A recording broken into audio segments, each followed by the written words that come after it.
What a mess of cables today, but it's actually quite simple if you look closely.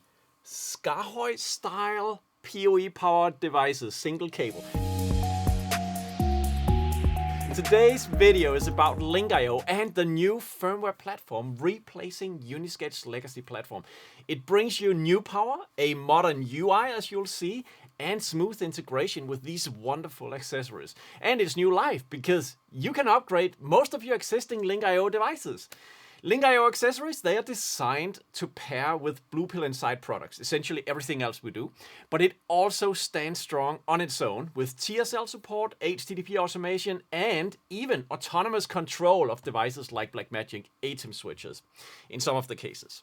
I want to bring your attention to a little booklet that we have made. It's available on this link, and in this booklet we go through every product, the selling points of it, the UI, the main features, the QR codes, etc. So this is in the description to this video below. And I also want to show you something else which is fairly new in our ecosystem, namely SKAARHOJ Discovery.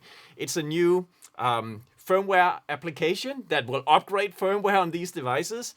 You'll see that later. Basically, if you go to the USB tab, the device, in this case, my ETH-GPI Link is connected with USB, and I can select the firmware version. I can just press upload firmware and it's gonna do that. I can also change network settings and all such good stuff.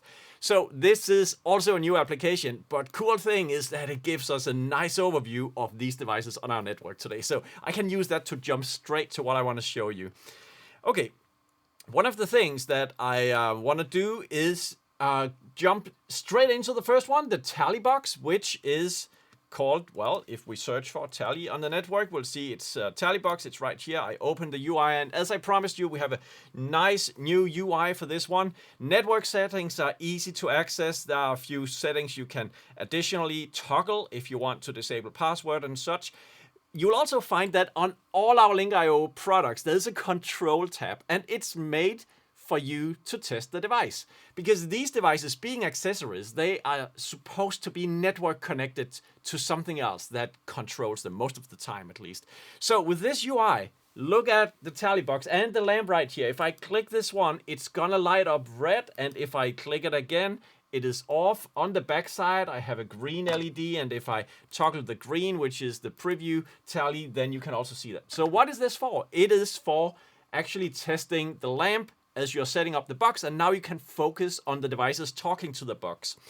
So it has a raw panel API. It's enabled here by default. You can also name each camera if you want. You can limit to a specific client. You'll see that pattern on every one of these devices basically. But as I said, it's also autonomous to some extent. TSL can be enabled, so it's listening on a TSL address on the network. Right now I have associated the red LED here on the front with TSL 3.1 messages on the network, and setting its address to 2 and bit number 3. So we can actually test that out. Now, we have also made a pretty cool tool for doing exactly that. It's called TSL Toolbox. It's a free download, and with this one I can I have set up a UDP sender, so I'm sending out on my network. I'm broadcasting on port 7001 TSL messages as I'm now typing it in. So if I add this row and I flip bit number 3, you'll see that flipping bit number 3, sending that message, TSL message, out on the network, is being received with the tally box here associated with the first camera's red tally. So that's basically the autonomous nature of the tally box in action right there. The HTTP tab enables the HTTP API. It's also what the control section is using. And if you read into the description here, you'll find that it's quite easy. If you know the IP address of the lamp, then you can actually turn on and off tallies with some automation of your own choice. So that's a new thing as well. And then if we go to devices, I can hook this up with an ATEM switcher by basically our vMix system. So basically saying, okay, ATEM on this address, I want to associate camera number 1 with red tally and green tally, on camera number 1, camera number 2, 3, 4, etc., up to 8 cameras on this box. So that's also part of the autonomous nature of the device, that we can set this up quite easily. With an ATEM switcher or a vMix system. If I change over to that, that's also possible, and then you can set up the IP address of that one. Okay, I want to move on to the tally lamp. That's a new product. This one has been around for quite a long time. It's just powered by a new firmware, but the tally lamp, the smart tally, is a new product from SKAARHOJ. It is probably the world's first PoE powered tally lamp, and it has ability to place labels so that you can also identify your cameras. It has front and back LED, and it has a hole going through it. That means that you can sandwich it between a tripod and a small camera like this one. So that's the smart tally. Let's take a look at this one. We'll find it using the SKAARHOJ Discovery tool, and we already have it there because we were just filtering all our devices by tally. I will open it up in a tab, and it looks like this. Now, cool thing is that I can simply also, again, simulate the tally light here, but you will also see that it's a little bit bright on the video. So right now, you can see that it has some sort of color right there, but I want to reduce the intensity a little bit, so you can do that. And now the lamp has a much lesser glow than it had before, so you can much better see what's going on here on the lamp. In this case, I want to show you the raw panel control. So, many of you may know raw panel already. We have an exploration tool that looks up devices on the network, announcing themselves as raw panel compliant. And there you see basically the bunch of panels that I'm currently working with here. And looking at smart tally right there, if I connect to it, I'm now connected to the lamp. It now turned itself off because I have not sent any instructions to it.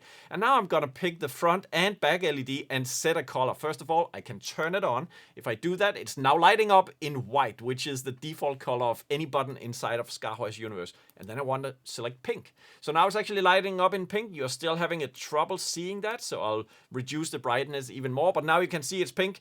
It's warm, it's amber, it is purple, it is ice colored, it is dark blue, it is red, it is yellow, it is green, etc. So all of that is done by raw panel protocol. And this is how these lamps would typically integrate with your SKAARHOJ product, like an AirFly Pro, which would be connected to a switcher system and would connect to the lamps to send the right tally over to them. That's a part of our ecosystem and how you can easily integrate these devices. So I just showed you that right now, but once again, this could also listen on a TSL address on the network. We can also, and have it already, HTTP enabled for automation and the usage of this UI. And finally, we can also enable a direct connection to an ATEM switcher like this one. So for instance, let's try to do that. Just type in the address of my ATEM switcher here, and then we can basically say, okay, I want to show the color red when camera number 1 is on red tally, okay? I want to show green. Let's go to green if camera number 1 is on green tally, and so forth. Now, I need to reboot for this particular thing to take effect because it needs to connect to my ATEM switcher, but it's a short while that it takes. And we should see it in a few seconds here. It is now coming back to life. Okay. And after the reboot, we now see that the smart tally lamp is connected to my ATEM switcher, and it will light up red on the front, as you see it's already doing. So what I want to do is to go to the software control and cut. And now you see that it turns green. It turns red because it's connected straight to the ATEM switcher. So that's, again, the autonomous nature of the tally lamp here. Really exciting. You can do the same for the rear lamp if you want. And all that is explained inside the UI of the tally lamp here. Okay, awesome. Let's move on and take a look at the next device in line. So that will be the ETH-GPI Link, one of the most popular products in our lineup. So I'll just search GPI, open up ETH-GPI Link, again, settings. We have control, and you can even do this in full screen, which is super nice. So with this full screen control, I can now manipulate my outputs for fun, turning on the relays. And if you look at the little PCB connected to it, there's an LED lighting up yellow as I am enabling this relay inside. I can do the same for the next one that's lighting up in red, and so on. So this is just for me testing, but you will connect your own things. You know what GPI is if you're interested in this? That is relay outputs and opto-isolated inputs that you can connect to legacy systems in broadcast and anything else, turning on lamps and stuff. So that's really neat.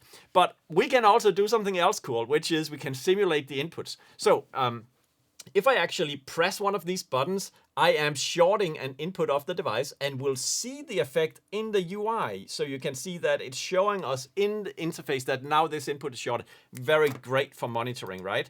And as I just accidentally pressed this one, I can actually even simulate that. So if I have something listening on the other side and I want it to receive what corresponds to shorting the input, but I don't want to stick a wire into the plug, then I can actually do it from the UI. That's cool.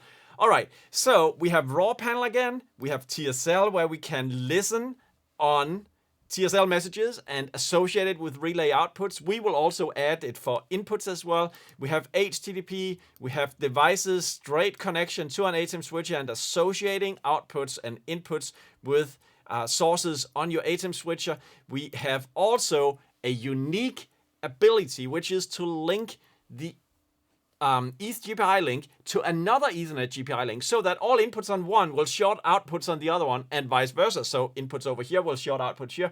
You can do that between our Ethernet GPI link boxes, which is also available in the dual version where you have 16 inputs and 16 outputs. And you can even make this one linked up with your tally box. So there's a lot of opportunities right there for the ETH-GPI link. Let's move on. This is a camera controlled over LanC. LanC is super old. This is something Sony and other manufacturers added to their cameras back in the days. We have a box that will connect this to Ethernet. Let's search it up. So we go to the SKAARHOJ Discovery. Let's search for LanC. We have it here. We open up the UI. Again, IP settings as you have seen before. We have two protocols we support, which is the Sony LanC and RCV100 from Canon. We have HTTP as well, and if you go into the About section, you can read about some limitations, including that it is a little underwhelming what you can do with LanC. It's not our fault. We just do whatever they allow us to do. But this is a way you can connect your LanC-controlled camera to the internet. And to test that this cable works, again, the control section is there. You can press something like the menu, and you can now see on this UI that we are toggling the menu on off. And if you have that, you can now also navigate around in the menu and enter and so on. We can also zoom. Let's just try to zoom. So you see it's actually zooming, and I can zoom the other way. So there are a few things here that we can use to test that it works. It only makes sense to have this if you have it connected to something that will send Ethernet signals to it and then control the camera. Our RCPs can do that. Reach out to our support team for more information about it. Let's try the next one, which is this lens, B4 lenses. Okay, so if we open up the ETH-B4 link, and we can also see some stats on it inside of this one, but let's just open up the UI. We have basically the same network settings, but also a control section. And if I pull this, you'll see that the iris ring is actually moving, because that's exactly what this box does. In all its simplicity, it is controlling the iris, the aperture of your B4 lens by connecting the lens straight to the box, and that box is connected to the internet, to the Ethernet, using PoE. And that's it. We have some PID settings, calibration settings. We won't go into details with that. Let's move on. So the next box would be SDI, Ethernet-SDI Link, another popular product, which is specifically for Blackmagic cameras. What it's used to do is to control Blackmagic cameras, which at least their legacy approach to control is to send data in the ancillary data of the return video feed to the camera.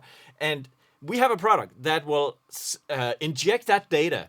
So with the ETH-SDI Link, you can place it close to your camera over a VPN if you want, and then you can inject those data onto the SDI cable, the green cable going into the camera. Now, I want to show you that we can test that this link works. The camera is set up to be camera number 1. If I press this button, I get green tally up here, okay? I press it again, I turn it off. I get red tally by pressing this button and turning it off. If I had a monitor to view the output of this camera, pressing this one would give me color bars on that monitor. So I can test that ETH-SDI Link will control the first 8 cameras that you can set up for the Blackmagic design series here. And there are settings like whether we always send control data and tally data and all that, which you can set. We also integrated an alternative firmware, which is called ATEM to SDI, and that is essentially connecting the camera straight to an ATEM switcher. So again, if you need to bridge a network over VPN and you need that ATEM switcher because you don't have the SDI cables going all the way, you can actually have us listening to the ATEM switcher and use the ETH-SDI Link to replicate the tally state and control data over to the camera here. We have raw panel, so you can also set tallies using that. You can set tallies using TSL, and we have HTTP, which is also being used by the control API right here. So guys, we are basically ending this pretty soon because the remaining 3 products are actually control panels, but they are on the Link.io platform despite being control panels. That is Microfly here.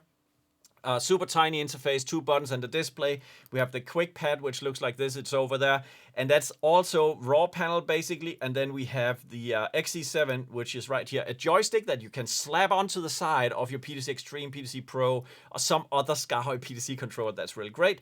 If we open up the Microfly, it's going to look the same for the other 2 products. We have an About section where you can read that Microfly is ... something clever there. Might improve. But we have IP settings, and we also have raw panel settings. That's it. So these products under the Link.io platform are definitely supposed to be included under the wings of a Blue Pill inside product that will take them in as a panel, and they can map any device support to them. Anything that we support, 500 plus devices, can be mapped onto the buttons and joystick of these wonderful units, just like all the others could. Before we end this video, there is one product we have not studied yet, and that is the TCP Link for ATEM. This is awesome for AV integrators, people who want a TCP interface to ATEM switches.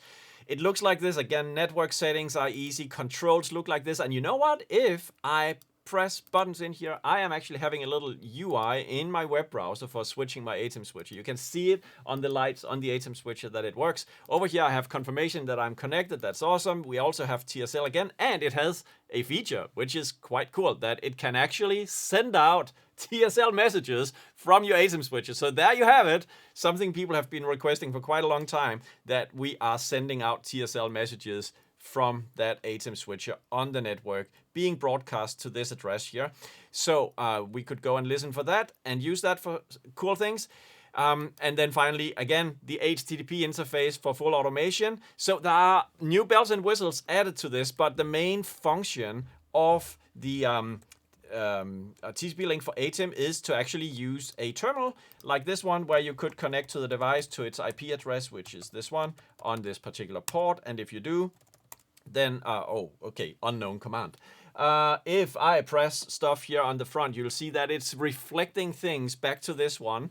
Basically, that there's a change in tally state on the switcher. I can also send a cut. So if I copy paste this command just for fun and put it in here, you'll see that it's actually cutting. You see things are changing around over there in my UI, and you can also see tally states is changing. So that's TCP Link for ATEM, guys.